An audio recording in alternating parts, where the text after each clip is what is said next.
రాజులు మొదటి గ్రంథము మొదటి అధ్యాయము.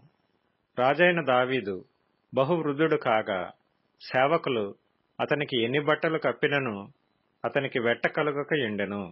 కాబట్టి వారు, మా ఏలినవాడవును రాజువు నగు నీ కొరకు తగిన చిన్నదాని వెదుకుట మంచిది.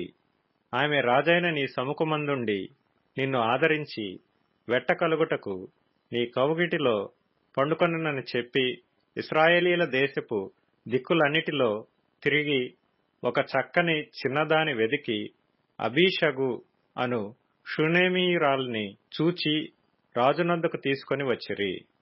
ఈ చిన్నది బహు చక్కనిదైయుండి రాజును ఆదరించి ఉపచారము చేయుచుండెను గాని రాజు దానిని కూడలేదు. హగ్గీతు కుమారుడైన అదోనీయా గర్వించిన వాడై నేనే రాజు నగుదునని అనుకొని రథములను గుర్రపు రౌతులను తనకు ముందుగా పరిగెత్తుటకు 50 మంది మనుషులను ఏర్పరచుకొనెను. అతని తండ్రి, నీవు ఈలాగున ఏల చేయుచున్నావని అతని చేత ఎప్పుడునూ విచారించి అతనికి నొప్పి కలుగజేయలేదు. చూచుటకు అతడు బహు సౌందర్యము గలవాడు. అబ్షాలోము తర్వాత పుట్టినవాడు. అతడు సెరూయా కుమారుడైన యోవాబుతోనూ యాజకుడైన అబ్యాతారుతోనూ ఆలోచన చేయగా వారు అదోనీయా పక్షము వహించి అతనికి సహాయము చేసిరి గాని యాజకుడైన సాదోకును యెహోయాదా కుమారుడైన బెనాయాయును ప్రవక్తయైన నాతానును షిమీయును రేయీయును దావీదు యొక్క శూరులను అదోనీయాతో కలిసి కొనకయుండిరి. అదోనీయా ఏన్ రొగేలు సమీపమందుండు జోహెలేతు అను బండ దగ్గర గొర్రెలను ఎడ్లను క్రొవ్విన దూడలను బలిగా అర్పించి రాజకుమారులగు తన సహోదరులనందరినీ యూదావారగు రాజు యొక్క సేవకులనందరినీ పిలిపించెను గాని ప్రవక్తయగు నాతానును బెనాయానును దావీదు శూరులను తనకు సహోదరుడైన సొలొమోనును పిలవలేదు. అప్పుడు నాతాను సొలొమోను తల్లి అయిన బత్షెబతో చెప్పినదేమనగా, హగ్గీతు కుమారుడైన అదోనీయా ఏలుచున్న సంగతి నీకు వినబడలేదా? అయితే ఈ సంగతి మన ఏలినవాడైన దావీదునకు తెలియకయే ఉన్నది. కాబట్టి నీ ప్రాణమును నీ కుమారుడైన సొలొమోను ప్రాణమును రక్షించుకొనుటకై నేను నీకొక ఆలోచన చెప్పెదను, వినుము. నీవు రాజైన దావీదునొద్దకు పోయి, నా ఏలినవాడా రాజా, అవశ్యముగా నీ కుమారుడైన సొలొమోను నా వెనుక ఏలువాడై నా సింహాసనము మీద ఆసీనుడగునని నీ సేవకురాలనైన నాకు నీవు ప్రమాణపూర్వకముగా సెలవిచ్చితివే. అదోనీయా ఏలుచుండుట ఏమని అడుగవలెను. రాజుతో నీవు మాట్లాడుచుండగా నేను నీ వెనుక లోపలికి వచ్చి నీవు విన్నవించిన మాటలను రూఢిపరచుదునని చెప్పెను. కాబట్టి బత్షెబ గదిలోనున్న రాజునొద్దకు వచ్చెను. రాజు బహు వృద్ధుడైనందున షూనేమీయురాలైన అబీషగు రాజును కనిపెట్టుచుండెను. బత్షెబ వచ్చి రాజు ఎదుట సాగిలపడి నమస్కారము చేయగా రాజు నీ కోరిక ఏమని అడిగినందుకు ఆమె ఈలాగు మనవి చేసెను, నా ఏలినవాడా, నీవు నీ దేవుడైన యెహోవా తోడని నీ సేవకురాలనైన నాకు ప్రమాణము చేసి అవశ్యముగా నీ కుమారుడైన సొలొమోను నా వెనుక ఏలువాడై నా సింహాసనం మీద ఆసీనుడగునని సెలవిచ్చితివే. ఇప్పుడైతే అదోనీయా ఏలుచున్నాడు.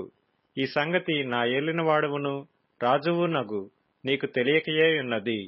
అతడు ఎడ్లను క్రొవ్విన దూడలను గొర్రెలను బలిగా అర్పించి రాజకుమారులనందరినీ యాజకుడైన అబ్యాతారును సైన్యాధిపతి అయిన యోవాబును పిలిపించెను గాని నీ సేవకుడైన సొలొమోనును పిలవలేదు. నా ఏలినవాడవైన రాజా, నా ఏలినవాడవైన రాజవగు నీ తరువాత సింహాసనం మీద ఎవడు ఆసీనుడగునో అందును గూర్చి ఇశ్రాయేలీలందరూ కనిపెట్టియున్నారు. ఇదిగాక నా ఏలినవాడవైన రాజవగు నీవు నీ పితరులతో కూడా నిద్ర పొందిన తరువాత నేనును నా కుమారుడైన సొలొమోనును అపరాధులముగా ఎంచబడుదుము. ఆమె రాజుతో మాట్లాడుచున్నప్పుడు ప్రవక్తయగు నాతానును లోపలికి రాగా ప్రవక్తయగు నాతాను వచ్చి ఉన్నాడని సేవకులు రాజునకు తెలియజేసిరి. అతడు రాజు సన్నిధికి వచ్చి నమస్కారము చేసి సాష్టాంగపడి, నా ఏలినవాడవైన రాజా, అదోనీయా నీ తరువాత ఏలువాడై నీ సింహాసనం మీద కూర్చుండునని నీవు సెలవిచ్చితివా? ఏలయనగా ఈ దినమున అతడు పోయి విస్తారమైన ఎడ్లను, క్రొవ్విన దూడలను, గొర్రెలను బలిగా అర్పించి రాజకుమారులనందరినీ, సైన్యాధిపతులను, యాజకుడైన అబ్యాతారును పిలిపింపగా వారు అతని సముఖములో అన్నపానములు పుచ్చుకొనుచు రాజైన అదోనీయా చిరంజీవి యగునుగాక అని పలుకుచున్నారు. అయితే నీ సేవకుడనైన నన్నును, యాజకుడైన సాదోకును, యెహోయాదా కుమారుడైన బెనాయాను, నీ సేవకుడైన సొలొమోనును అతడు పిలిచినవాడు కాడు. నా ఏలినవాడవును రాజువు నగు నీ తరువాత నీ సింహాసనం మీద ఎవడు ఆసీనుడై ఇండునో అది నీ సేవకుడనైన నాతో చెప్పకయుందువా? ఈ కార్యము నా ఏలినవాడవును రాజువు నగు నీ సెలవు చొప్పున జరుగుచున్నదా అని అడిగెను. దావీదు బత్షెబను పిలువమని సెలవీయగా ఆమె రాజు సన్నిధికి వచ్చి రాజు ఎదుట నిలువబడెను. అప్పుడు రాజు ప్రమాణపూర్వకముగా చెప్పినదేమనగా, సకలమైన ఉపద్రవములలో నుండి నన్ను విడిపించిన యెహోవా జీవము తోడు, అవశ్యముగా నీ కుమారుడైన సొలొమోను నా తరువాత ఏలువాడై నాకు ప్రతిగా నా సింహాసనం మీద ఆసీనుడగునని ఇశ్రాయేలీల దేవుడైన యెహోవా నామము తోడని నేను నీకు ప్రమాణము చేసిన దానిని ఈ దినముననే నెరవేర్చుదునని చెప్పగా, బత్షెబ సాగిలపడి రాజునకు నమస్కారము చేసి, నా ఏలినవాడైన రాజగు దావీదు సదాకాలము బ్రతుకునుగాక అనెను. అప్పుడు రాజైన దావీదు యాజకుడైన సాదోకును, ప్రవక్త అయిన నాతానును, యెహోయాదా కుమారుడైన బెనాయాను నా యొద్దకు పిలువమని సెలవీయగా వారు రాజు సన్నిధికి వచ్చిరి. అంతట రాజు, మీరు మీ ఏలినవాడనైన నా సేవకులను పిలుచుకొని పోయి నా కుమారుడైన సొలొమోనును నా కంచరగాడిద మీద ఎక్కించి గిహోనునకు తీసుకొని పోయి యాజకుడైన సాదోకును, ప్రవక్త అయిన నాతానును అక్కడ ఇశ్రాయేలీల మీద రాజుగా అతనికి పట్టాభిషేకము చేసిన తరువాత మీరు బాకానాదము చేసి రాజైన సొలొమోను చిరంజీవి యగునుగాక అని ప్రకటన చేయవలెను. ఇశ్రాయేలు వారి మీదను యూదా వారి మీదను నేను అతనిని అధికారిగా నియమించియున్నాను గనుక పిమ్మట మీరు యెరూషలేమునకు అతని వెంట రాగా అతడు నా సింహాసనం మీద ఆసీనుడై నాకు ప్రతిగా రాజగును అని సెలవిచ్చెను. అందుకు యెహోయాదా కుమారుడైన బెనాయా రాజునకు ప్రత్యుత్తరముగా ఇట్లనెను, అలాగు జరుగునుగాక. నా ఏలినవాడవును రాజువునగు నీ దేవుడైన యెహోవా ఆ మాటను స్థిరపరచునుగాక.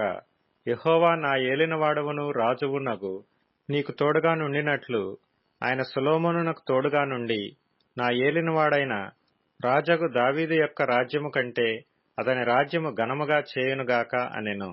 కాబట్టి యాజకుడైన సాదోకును, ప్రవక్త అయిన నాతానును, యెహోయాదా కుమారుడైన బెనాయాయును, కెరేతీయులను, పెలేతీయులను రాజైన దావీదు కంచెరగాడిద మీద సొలొమోనును ఎక్కించి గిహోనునకు తీసుకొని రాగా, యాజకుడైన సాదోకు గుడారములో నుండి తైలపు కొమ్మును తెచ్చి సొలొమోనునకు పట్టాభిషేకము చేసెను. అప్పుడు వారు బాకా ఊదగా కూడిన జనులందరూ రాజైన సొలొమోను చిరంజీవి యగుగాక అని కేకలు వేసిరి. మరియు ఆ జనులందరూ అతని వెంబడి వచ్చి పిల్లన గ్రోవులను ఊదుచు వాటి నాదము చేత నేల బద్దలగునట్లు అత్యధికముగా సంతోషించుచుండిరి. అదోనీయాయును అతడు పిలిచిన వారందరూ విందులో ఉండగా విందు ముగియబోవు సమయమున ఆ చప్పుడు వారికి వినబడెను. యోవాబు బాకానాదము విని పట్టణమునందు ఈ గల్లంతు ధ్వని ఏమని అడుగగా యాజకుడైన అబ్యాతారు కుమారుడైన యోనాతాను వచ్చెను. అదోనీయా, లోపలికి రమ్ము, నీవు ధైర్యవంతుడువు, నీవు శుభ సమాచారముతో వచ్చుచున్నావనగా యోనాతాను అదోనీయాతో ఇట్లనెను, నిజముగా మన ఏలినవాడును రాజునగు దావీదు సొలొమోనును రాజుగా నియమించియున్నాడు. రాజు యాజకుడైన సాదోకును, ప్రవక్త అయిన నాతానును, యెహోయాదా కుమారుడైన బెనాయానును, కెరేతీయులను, పెలేతీయులను అతనితో కూడా పంపగా వారు రాజు కంచెరగాడిద మీద అతని నూరేగించిరి. యాజకుడైన సాదోకును, ప్రవక్త అయిన నాతానును గీహోను దగ్గర అతనికి పట్టాభిషేకము చేసిరి. అక్కడ నుండి వారు సంతోషముగా వచ్చియున్నారు. అందువలన పట్టణము అల్లరి ఆయను. మీకు వినబడిన ధ్వని ఇదే. మరియు సొలొమోను రాజ్యాసనము మీద ఆసీనుడై ఉన్నాడు.